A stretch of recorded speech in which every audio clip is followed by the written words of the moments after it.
The situation in the world doesn't make me happy, so I feel like I'm sorry. It's okay. These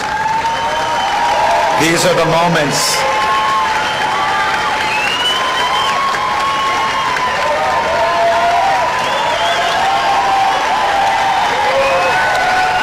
These are the moments, Ons, that can take us away from the world for a few minutes, where we can focus on sports, we can focus on the people we love, and it can take us away from the problems for a few minutes. So you're able to let all of us do that as your fans, and we appreciate everything you do out on this tennis court very much.